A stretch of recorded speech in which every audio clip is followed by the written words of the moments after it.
The kingdom of heaven is like a king who made a marriage feast for his son. In the name of the Father, and the Son, and the Holy Spirit. Amen. Today we'll start by entrusting everyone here to Our Lady's maternal and immaculate heart, by asking for everyone's prayers, real prayers. For all those who have been hurt, involved in any way in what we're going to talk about, unfortunately there's just no delicate way to approach this topic. And on a topic that's so wound up with pain and emotional distress, there are bound to be people who may feel hurt by some of what we're going to cover today. If that pertains to anyone, I apologize in advance.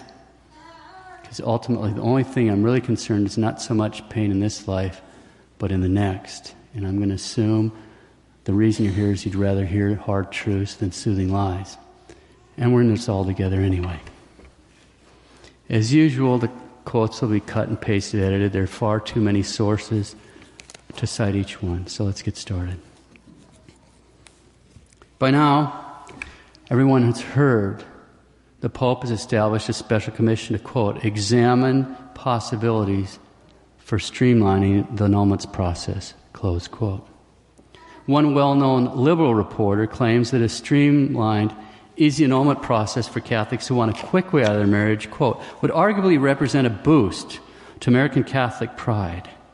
Because streamlined annulments would offer yet another case in which an approach pioneered by the Church in the United States is becoming the de facto global norm, close quote. But on the other hand, more than 20 years ago, Archbishop Vincenzo Fragaglio, at that time the head of the Pontifical Council for the Interpretation of Legislative Texts, referred to the volume of annulments in the United States as a, quote, grave scandal. So which is it? Should we view this proposed movement to streamline the annulments process as a boost to our American Catholic pride, or should we view it as a grave scandal? In order to form a coherent answer to that question, we need to spend some time considering, first, exactly what is an annulment. The correct term is actually a declaration of nullity. And second, what is the annulment situation in America that could lead us to such completely opposite conclusions? Declarations of nullity. Remember that marriage is a relationship resulting from a contract. And here's the contract that the couple make when they exchange vows. The man and the woman give and accept a perpetual and exclusive right for acts which are of themselves suitable for the generation of children.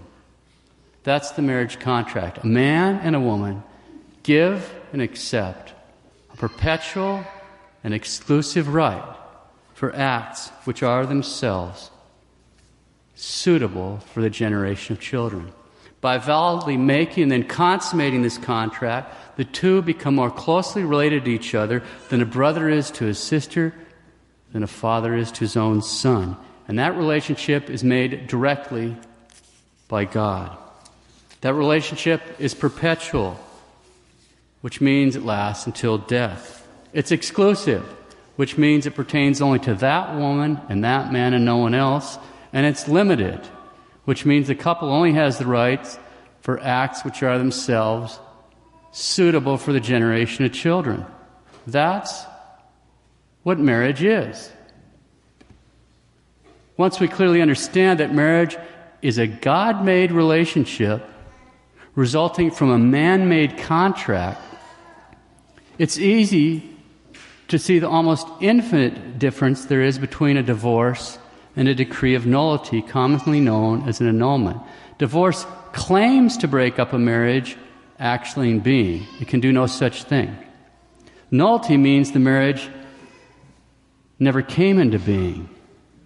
It is the discovery that the contract to marriage did not exist, that the contract was not valid. Marriage is not only a contract, but it results from a contract, and that means that if there is no contract, then no relationship can result. So nullity concerns the marriage contract only. If this is valid, the relationship arises and cannot be nullified. that's essential to understand. If the contract is validly made, then absolutely nothing that happens only after the marriage has come into being can possibly be a ground for a decree of nullity. And that is why the only question asked by the church is, was the contract properly entered into? Was the contract validly made? If it was, then there can be no possible question of nullity. The marriage came into being, which means that the parties are now governed by the laws of marriage, not by the contract. If the contract was validly made, then it would be simply false to say that the union never was a marriage. But that is exactly what a decree of nullity means. Okay, so a decree of nullity, commonly called an annulment, is a finding by a tribunal. A tribunal is basically one of the church courts of law. A decree of nullity, commonly called an annulment, is a finding by a tribunal that the contract to marriage did not exist, that the contract was not validly made. And again, although marriage is not only a contract, it results from a contract, and so if there was no contract, then the marriage did not and could not come into existence. A decree of nullity is issued by a diocesan marriage tribunal, which is supposed to follow a fairly rigorous process to collect and review the essential facts, after which a judgment on the validity of the marriage contract is made. So the tribunal renders a judgment, and then a second court, which is usually in a neighboring diocese, also reviews the judgment to make sure nothing's overlooked. The decision may be appealed to the Sacred Roman Rota. That's a Roman tribunal for these cases. There are a whole hierarchy of tribunals, ranging from a diocesan tribunal all up to the way to those ones found in Rome, the Sacred Roman Rota and the Apostolic Signatura, which Cardinal Burke is the head of, at least for the time being. Errors are possible in a tribunal process. Just think Joan of Arc. Errors are possible in a tribunal process, which is why the decisions are reviewed. If, however, the witnesses are honest and the tribunal is conscientious about following the letter and the spirit of the law, the decree is morally certain, and so it can be followed in good faith. In a recent interview just done last week with Raymond Arroyo, and I can't recommend this interview highly enough, Cardinal Burke, the head of the highest tribunal in the Catholic Church, the Apostolic Signatura, explains that although the process by which the Church examines the nullity of a supposed marriage is not of divine law, quote, it is of divine law that the Church has to have a process, a means, of verifying objectively and with moral certainty the claims of nullity. That's of divine law. Close quote, Cardinal Burke. So the marriage tribunals of the Church examine claims of nullity. And once we see that a declaration of nullity can only be issued by a tribunal, then it's easy to understand what's wrong with two unfortunate practices. First, the so-called internal forum solution. By this we mean the idea, unfortunately promoted by many wicked priests, that they can somehow grant annulments in a confessional or in a conversation. But only a competent tribunal of the Holy Catholic Church can issue a declaration of nullity. We priests just don't have that power. Period. Full stop. Unfortunately, this practice is fairly common. I contacted a diocesan priest elsewhere and asked him about it, and I quote, "This internal forum business is horrific. Not only are priests out here doing it regularly,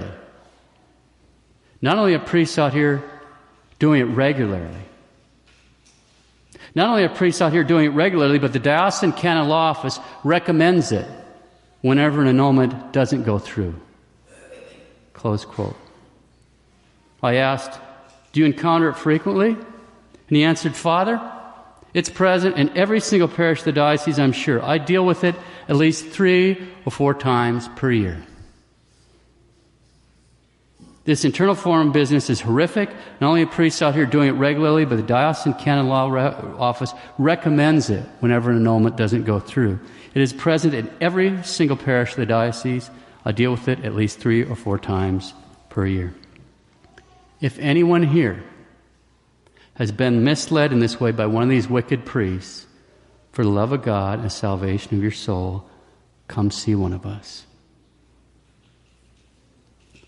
Second, declarations by marriage commissions or tribunals of the Society of St. Pius X. On their website, they refer to the St. Charles Borromeo Canonical Commission, but the paperwork that I've personally handled was issued by the St. Raymond de Peñafort Tribunal of Farley, Missouri. Even if their decisions were absolutely correct and the reasons and conclusions, they are utterly worthless. They're utterly worthless, as we can easily see by making a quick comparison. If I took 9 upstanding members of the community here, put black robes on them, and then had them write out morally brilliant and constitutionally precise decisions overthrowing Roe v. Wade, Lawrence versus Texas, what legal value would this supposed work have? None. Absolutely none whatsoever. Legally speaking, they wouldn't be worth the paper they're printed on. It won't work in the American court system, and it sure won't work in God's court system. The SSPX has no jurisdiction. That's not even debatable. They have absolutely no power to erect anything even remotely resembling a marriage tribunal, and that's not even debatable. No jurisdiction doesn't mean all the jurisdiction necessary to produce a court system. No jurisdiction actually means no jurisdiction.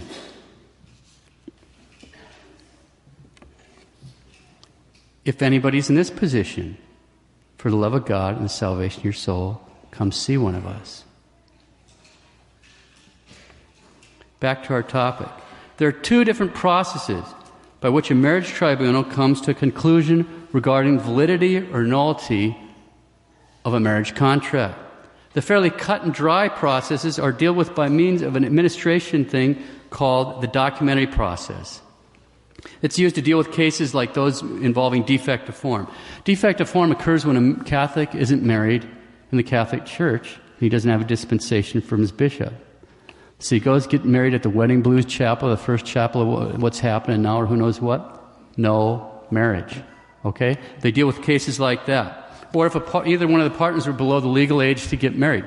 So in the Code of Canon Law, a guy has to be at least 16 years old, and the girl has to be at least 14 years old. And if they're younger than that, they can't contract for marriage. They can go through the actions. It can't result in a marriage. Okay? In these kind of cases, the tribunal examines the documents and sees, for example, that the Catholic couple attempted marriage outside the church. It's obvious and valid. There's nothing more to see. Declaration of nullity, just like that. According to an article in the Catholic World Report, 21% of the declarations of nullity in the United States in 2007 were issued by means of the documentary process. And out of those, 3/4 of them were granted for reasons of defect of form. In other words, for Catholics who attempted to contract marriage outside the church. This is why, when you learn your catechism, one of the things in the precepts of the church is we're going to follow the marriage laws of the church. It's so you don't get in trouble. This is Council of Trent stuff, okay? So that's a documentary process. The other process is known as the ordinary process. That requires a trial to determine whether or not the marriage is validly contracted. These cases deal with situations such as permanent impotence at the time of the contract, claims of a shotgun wedding, claims that one or other of the spouses are absolutely fixed on never having children or being into polygamy, or like cases of sham marriage. A sham marriage is where the couple said the words, but at least one party was only simulating the contract because he had some other motive. For example, what he wanted to do is get legal status in the country. Other questions about the validity of consent. So, in 2007, 79% of the declarations of nullity here in the United States were granted through the ordinary process, and that requires the trial. The one's paperwork, this one requires the trial. All that by way of background. We started by asking whether we should review this proposed movement to streamline the annulments process as a boost to our American Catholic pride, or whether we should view it as a grave scandal. We saw that in order to form a coherent answer to that question, we needed to spend some time considering first exactly what is a declaration of nullity, what do we mean when we say popularly an annulment, and secondly, what is the annulment situation here in these United States. We've considered the first part, declaration of nullity. We'll turn to the second part, the annulment situation in America. Now, in preparing this sermon, I read literally hundreds of pages on this topic from all sides of the spectrum. But for this part of the sermon, we'll rely largely on a brilliant 1998 book written by Robert H. Fasoli. He's deceased, but he was a professor at Notre Dame, What God Has Joined Together. I should also recommend an article he wrote for Homiletic and Pastoral Review entitled Annulments in America, Rebutting and Rebuttal, because that makes absolute hash out of the most plausible arguments that are put forth in defense of the current practice. So Robert H. Fasoli, his writings, and also a website entitled Mary's Advocates. That's sort of a one-stop shop to find out everything you need to know about upholding the Church's actual teaching on marriage and marriage nullity. Unbelievable resource. You can just download paper after paper. Unbelievable resource there. So Mary's Advocates website, and What God Has Joined Together, Robert H. Fasoli. So let's get started. The question we're going to explore, should we view this as a boost to our pride or as a scandal? So I'm going to read tribunal statistics from the Canon Law Society of America from the year 2011. I'm fully aware there's much more here than what I will read in the data. I'm trained as a scientist, but it's a sermon, not a lecture with slides, so we're just going to hear what we hear because for the sake of time. Listen carefully. In 2011, Los Angeles Tribunal. Total formal decisions, 530. Percentage of total decisions found contrary to nullity, 0%. Now walk back through that just to make sure everybody understands what I just read. In 2011, the LA Tribunal rendered 530 decisions regarding the validity of marriage contracts. And the percentage of those total decisions, the percentage of those 530 decisions which were found contrary to nullity were 0%. When we're given the percentage of those contrary to nullity, it's the same as saying the percentage is which they found the marriage was valid. In other words, 100% of their cases resulted in a declaration of nullity. Not even one of the cases, not one, was seen as a valid marriage. That's what just so you understand the statistics I'm reading. 2011, the Cleveland Tribunal. Total formal decisions, 277. Percent of total decisions found contrary to nullity, 0%. 2011, the Pittsburgh Tribunal. Total formal decisions, 216. Percentage of total decisions found contrary to nullity, 0%. 2011, Milwaukee Tribunal. Total formal decisions, 208. Percentage of total decisions found contrary to nullity, 0%. 2011, Rockville Center Tribunal. Total formal decisions, 194. Percentage of total decisions found contrary to nullity, 0%. 2011, the Toledo Tribunal. Total formal decisions, 149. Percentage of total decisions found contrary to nullity, 0%. 2011, the Allentown Tribunal. Total formal decisions, 142. Percentage of total decisions found contrary to nullity, 0%. I would have to go till I read the results from 42 tribunals here in the United States, 42 diocesan tribunals, before the percentage climbs from 0% to 1%. In other words, in 2011, in 42 dioceses, 100% of the cases are found to be null. I think everybody gets the idea here. There are 10 pages of these statistics here. 10 pages. 10 pages. Let that sink in. So what's the message here? In dioceses like these, it seems pretty clear. You bring us the divorce and we'll bring you the annulment. Instead of calling these tribunals, we ought to call them annulment mills. They're just milling them. It's pretty clear we can already answer the question. This is a grave scandal. I can't get the first secret out of my mind every time I read this stuff. It's a grave scandal. Before we leave the point, let me read data from the last 3 tribunals listed in these 10 pages. 2011, St. Paul Minneapolis Tribunal. Total formal decisions, 151. Percentage of total decisions found contrary to nullity, 30%. 2011, Colorado Springs Tribunal. Total former decisions, 35.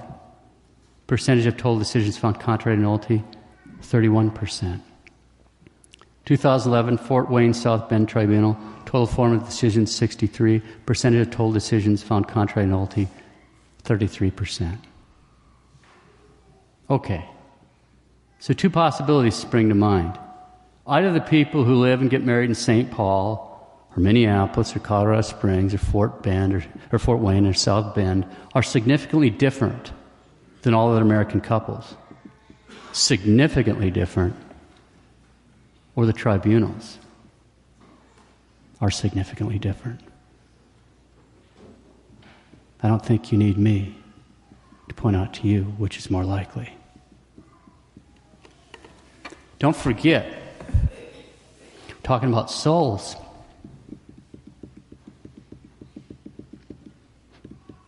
Immortal souls. Souls our Lord poured his blood out for. Where are they going to spend eternity?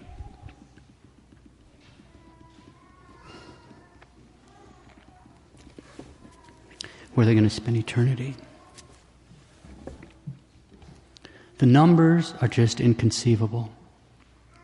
Vasoli, quote, "It is not terribly far-fetched to speculate between 1980 and 1994 the American church annulled more marriages than did the entire church since its founding."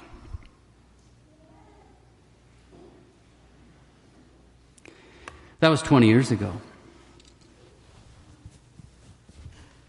If that were true then, today it's virtually certain there have been more annulments in America in the last 34 years than in the entire Catholic Church since the time of the apostles. Let's not forget. How could we possibly forget that each and every one of these statistics represents a tragedy? American tribunals actually require a civil divorce. I have literally no idea how this can be reconciled with the clear teaching of the church in this grave matter. St. John Paul II, quote, "Pastoral activity must support and promote indissolubility. One cannot give in to the divorce mentality." Close quote, the Vicar of Christ. American tribunals actually require a civil divorce, in spite of the fact that in Malachi 2:16, the Bible says the Lord hates divorce. And the Catechism states that divorce is a grave offense against the natural law. And the Code of Canon Law actually requires a written decree from the bishop himself to separate, except in the case of emergencies. And the Code of Canon Law also requires the bishop's permission to even approach a divorce court, and then only if the civil court orders are not opposed to divine law. And yet, in spite of all this, the American tribunals actually require a civil divorce before they will even consider the question of nullity. And given that annulments are not considered till after a civil divorce, it's obvious that the prospect of an easy annulment could encourage couples who are having tough times in their marriage to break up. And what could possibly be more encouraging to that end than these annulment mills that just pump out a decree of annulment 100% of the time? It's scandalous.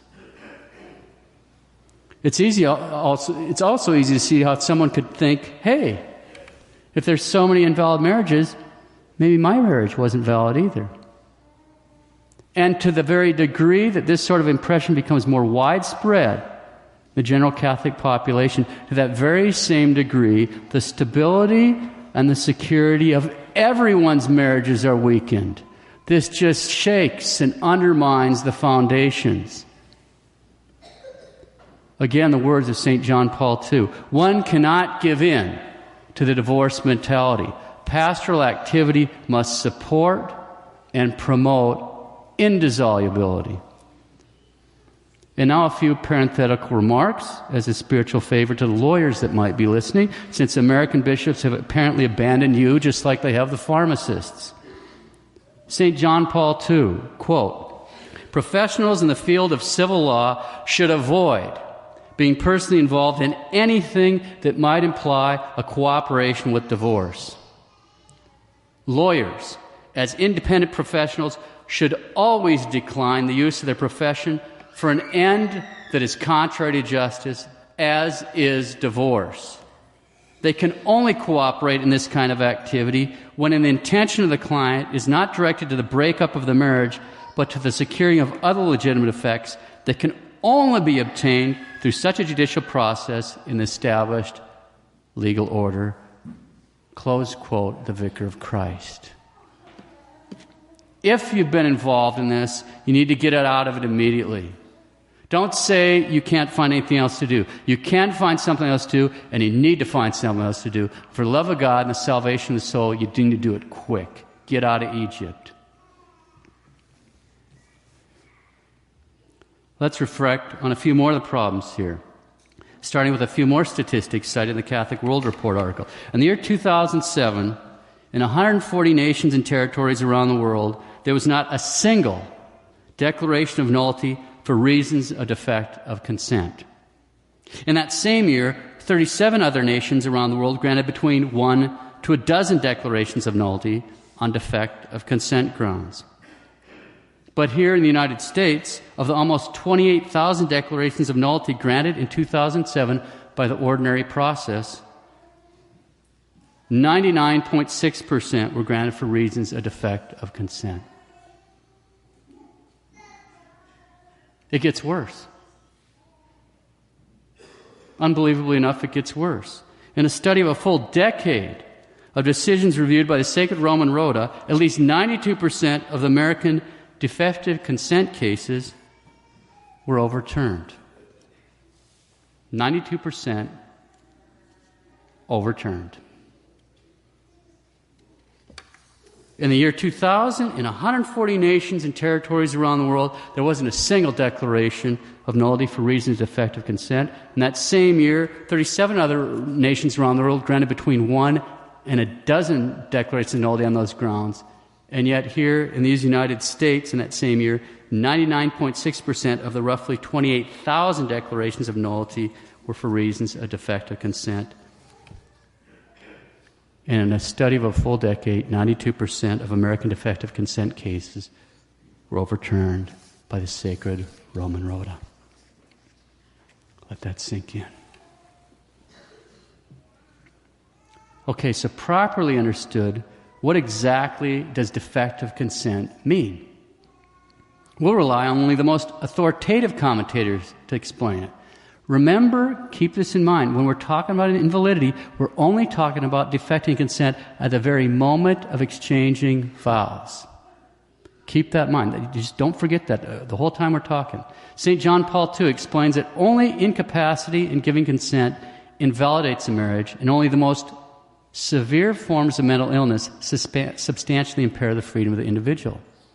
Benedict XVI elaborated on John Paul II teaching by explaining that in order for that incapacity to be established before a marriage tribunal, a specific serious mental illness which seriously impairs the use of reason or the will had to be present before the attempted marriage. Let's splice those together. Only incapacity in giving consent invalidates a marriage. And only the most severe forms of mental illness substantially impair the freedom of the individual. And for that incapacity to be established before a tribunal, a specific serious mental illness which seriously impairs the use of reason or the will had to be present before the attempted marriage.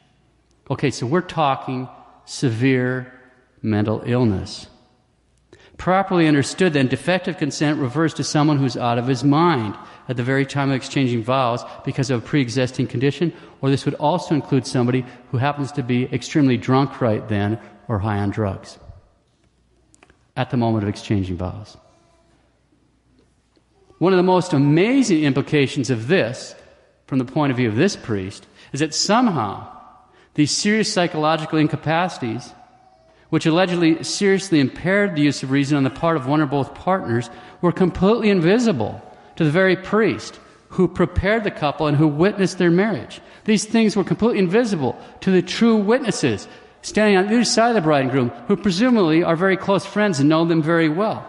And as invisible as these crippling incapacities were to the very people responsible before God and man to make sure this contract is entered into in a serious and sober manner, that's what the priest and the witnesses are doing. Yet from years and even decades away, American tribunals can somehow hone in on and detect these previously unknown, in fact, invisible psychological states. It's just spectacular. It's spectacular. The implications of this tribunal work raise even more serious questions. We'll just consider the men.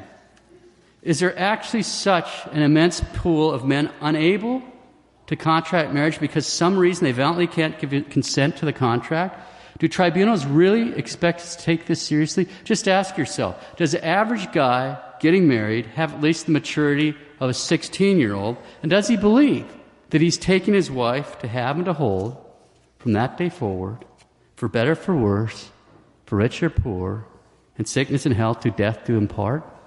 Is that really that hard to consent to that? Okay, so if there actually were such an immense pool of men unable to validly consent to this marriage contract, and given that we priests are drawn from exactly the same pool of men as are the grooms, then it would only be logical to conclude there would be a correspondingly immense pool of priests here in the U.S. who, although they went through the rite of ordination, nonetheless were unable to actually give consent to actually being ordained, okay? Because this is certainly a more challenging question being asked to the man being ordained to the priesthood. But if that were true, since an invalidly ordained man does not become a priest, then except for the baptisms he performs, he wouldn't be able to confect any of the other sacraments. He wouldn't be able to say Mass. He's not really a priest. He wouldn't be able to absolve sins. He's not really a priest. He wouldn't be able to give the last rites. He wouldn't really be a priest. In fact, the sacraments would suddenly vanish throughout most of our fair land. And worse yet, there'd be no way for anyone to tell. It's just not possible. God didn't make things that hard. We knew what we were doing when we got ordained, and most of those guys knew what they were doing when they got married. Okay, there's other consequences of this sort of rubber stamping by tribunals. Okay, when tribunals just spew out declarations of nullity for 100% of the cases put forward, as we've heard, it's a screaming injustice for everyone. It makes it extremely difficult for the couples with even the most solid cases to have that kind of peace of soul they need in knowing their situation has been treated with the rigor and attention deserved for such a grave and painful matter, and by the only possible body that can do it. I can't judge them. We priests can't do it. The only organ that can do it is a tribunal. That is it. So do we need to streamline an annulment process? Absolutely not. Cardinal Burke addressed this issue last week. I quote, "The difficulty is not the process. It's a lack of people who are prepared to carry it out properly. As soon as the bishops properly prepare candidates to carry out the process, there won't be a difficulty. My recommendation is let's find a way to prepare people well to serve in the marriage tribunals." Close quote, Cardinal Burke. Let's close today with some reflections from an abandoned spouse. When my situation first started to explode, I was going to tell myself, well, who wants to stay married to someone who's this horrible? Then I started to see it's not an option. I am married. I can't stop being married to him any more than I can stop being my mother's daughter. It's just not possible. And what about his soul? A person can always turn around. A spouse is doing a terrible thing when they abandon a marriage. They're committing a grave, manifest sin. Why they're committing it, what's going on in their heart and soul, I can't know for certain.